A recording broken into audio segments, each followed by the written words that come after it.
El exilio babilónico fue un capítulo oscuro para los israelitas. Fue un tiempo de gran sufrimiento y prueba, donde la esperanza parecía desvanecerse.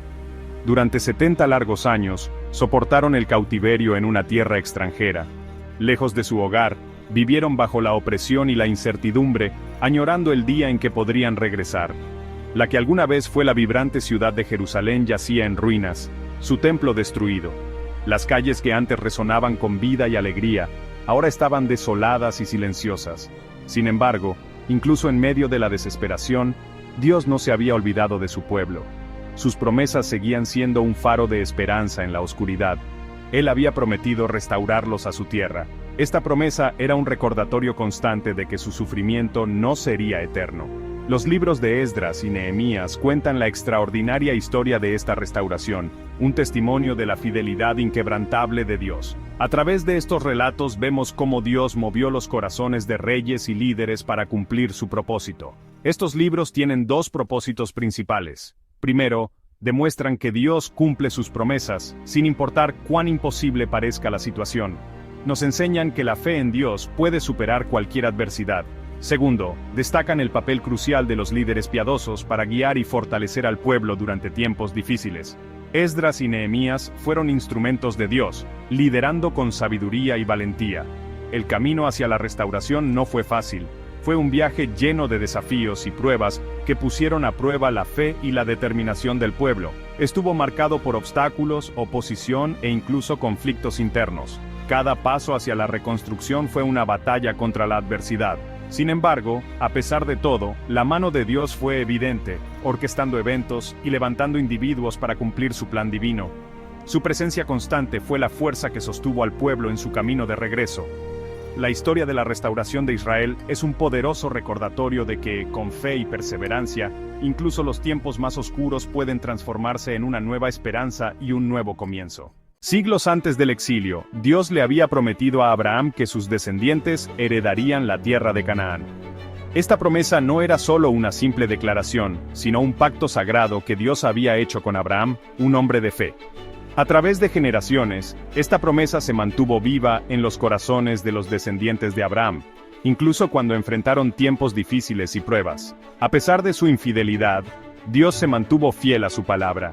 La historia de Israel está llena de momentos de desobediencia y alejamiento de Dios, pero también de su constante misericordia y fidelidad. Dios nunca abandonó a su pueblo, siempre estuvo dispuesto a perdonar y restaurar. A través del profeta Jeremías había predicho su regreso después de 70 años. Jeremías, conocido como el profeta llorón, trajo un mensaje de esperanza en medio de la desesperación. Sus palabras no solo anunciaban el juicio, sino también la restauración y el regreso a la tierra prometida. El decreto de Ciro, rey de Persia, que permitía a los judíos regresar a Jerusalén, fue un claro cumplimiento de esta profecía. Este decreto no solo permitió el regreso físico, sino que también marcó el inicio de una nueva era para el pueblo de Israel. Este acto de Ciro, un rey pagano, no fue una coincidencia. Dios, en su soberanía, había movido su corazón para otorgar permiso para la reconstrucción del templo. La mano de Dios estaba claramente en acción, guiando los eventos para cumplir su propósito divino. Dios, en su soberanía, había movido su corazón para otorgar permiso para la reconstrucción del templo. Este acto no solo fue un gesto político, sino un cumplimiento de la promesa divina, mostrando que Dios puede usar a cualquier persona, incluso a un rey pagano, para cumplir su voluntad. El cilindro de Ciro, un descubrimiento arqueológico, confirma este evento histórico, mostrando la mano de Dios incluso en los detalles aparentemente insignificantes. Este cilindro es una prueba tangible de la fidelidad de Dios y su intervención en la historia humana. El regreso del exilio no fue simplemente un viaje físico, sino también espiritual. Fue un tiempo de renovación y redescubrimiento de su identidad como pueblo de Dios. Cada paso que daban hacia Jerusalén era un paso hacia la restauración de su relación con Dios. Representaba un regreso a Dios, un nuevo compromiso con su pacto y una restauración de su relación con Él. Este regreso simbolizaba una nueva oportunidad para vivir según los mandamientos de Dios y renovar su fe y devoción. La reconstrucción del templo no solo era una tarea física, sino un acto de adoración y dedicación a Dios, reafirmando su promesa y su amor eterno por su pueblo. El primer grupo de exiliados, dirigido por Zorobabel, regresó a Jerusalén con una mezcla de emoción y temor. Su prioridad era reconstruir el altar de Dios y restablecer el sistema de sacrificios, lo que significaba su renovada dedicación a la adoración. A pesar de su celo inicial, surgieron desafíos. Los samaritanos, una población mixta que había adoptado algunas costumbres israelitas, se ofrecieron a ayudar con la reconstrucción. Sin embargo, sus motivos eran cuestionables y su adoración era sincretista, mezclando elementos de la adoración a Yahvé con prácticas paganas. Los líderes judíos, reconociendo el peligro de comprometer su fe, rechazaron la oferta samaritana. Esta decisión, aunque difícil, demostró su compromiso de preservar la pureza de su adoración. La reconstrucción del templo enfrentó demoras y oposición, tanto interna como externa. El desánimo se apoderó de ellos y la gente comenzó a priorizar su propia comodidad por encima de la casa de Dios.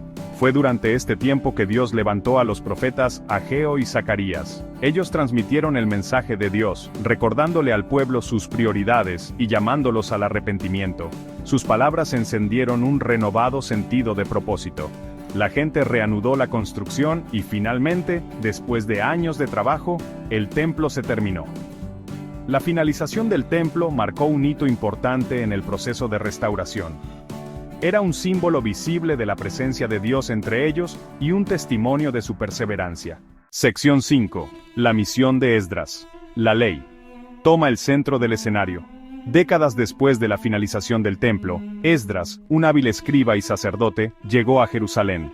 No era solo un hombre de letras, sino también un hombre de profunda fe y devoción. Su llegada no fue un simple evento, sino un momento crucial en la historia de la nación. Su misión era restaurar el fundamento espiritual de la nación enseñando la ley de Moisés. Esdras entendía que sin una base sólida en la ley, el pueblo no podría prosperar ni mantener su identidad. La llegada de Esdras marcó una nueva fase en la restauración, un enfoque en la renovación espiritual y la obediencia a la palabra de Dios. No solo enseñaba, sino que también inspiraba a otros a seguir el camino de la rectitud. El corazón de Esdras se rompió cuando descubrió que muchos, incluidos sacerdotes y levitas, se habían casado con las naciones paganas circundantes. Esta situación no solo era una violación de la ley, sino que también ponía en peligro la pureza y la santidad del pueblo. Esta desobediencia a la ley de Dios amenazaba con socavar la esencia misma de su identidad. La mezcla con las naciones paganas podría llevar a la idolatría y a la pérdida de las tradiciones sagradas. La respuesta de Esdras fue de profundo dolor e intercesión. Rasgó sus vestiduras, mostrando su angustia y desesperación por la situación. Se arrancó pelos de la cabeza y la barba, un acto de gran aflicción y lamento, y se postró rostro en tierra delante de Dios, buscando su misericordia y perdón, confesando los pecados del pueblo. Su oración no fue solo una petición, sino un clamor desesperado por la redención y la restauración. Su oración sincera se convirtió en un catalizador para el arrepentimiento y la reforma. La gente, conmovida por su fervor y sinceridad, comenzó a arrepentirse y a volver a la ley de Dios, marcando el inicio de una nueva era de devoción y obediencia. Sección 7. La cuestión samaritana, unidad y oposición. La cuestión de los samaritanos siguió siendo un punto de discordia. Si bien habían sido rechazados anteriormente, reaparecieron durante la época de Nehemías, intentando introducirse en los esfuerzos de reconstrucción. Nehemías, discerniendo sus verdaderas intenciones, rechazó firmemente sus propuestas. Este acto solidificó aún más la distinción entre los judíos y los samaritanos, destacando la importancia de la pureza religiosa y la fidelidad a los mandamientos de Dios. La oposición de los samaritanos y otros pueblos vecinos puso de relieve la batalla espiritual que se estaba librando. La restauración de Jerusalén no era solo una reconstrucción física, sino una recuperación de la verdad de Dios y su pacto con su pueblo. Sección 8. Impacto duradero. Lecciones de la restauración. Los libros de Esdras y Nehemías ofrecen lecciones eternas para los creyentes de hoy. Nos recuerdan que Dios es fiel a sus promesas, incluso cuando nosotros no lo somos. Él obra a través de instrumentos humanos, levantando líderes como Zorobabel, Esdras y Nehemías para cumplir sus propósitos. Estos libros nos desafían a examinar nuestras propias vidas. ¿Estamos priorizando la palabra de Dios y su voluntad? ¿Estamos dispuestos a mantenernos firmes en nuestra fe, incluso frente a la oposición? La restauración de Israel sirve como un poderoso recordatorio de que Dios puede traer renovación y restauración incluso a las situaciones más desoladas. Sección 9. Conclusión. Un legado de fe y obediencia. La restauración de Jerusalén bajo el liderazgo de Esdras y Nehemías fue un testimonio de la fidelidad de Dios, el poder de la oración y la importancia de la obediencia. Su historia sigue inspirándonos hoy, recordándonos que Dios puede restaurar y reconstruir vidas y comunidades rotas. Al enfrentar nuestros propios desafíos, recordemos las lecciones de Esdras y Nehemías. Seamos personas de oración, buscando la guía y la fuerza de Dios. Aferrémonos a su palabra y esforcémonos por vivir vidas de obediencia, y nunca perdamos de vista las promesas de Dios, sabiendo que Él es fiel para cumplirlas en su tiempo perfecto.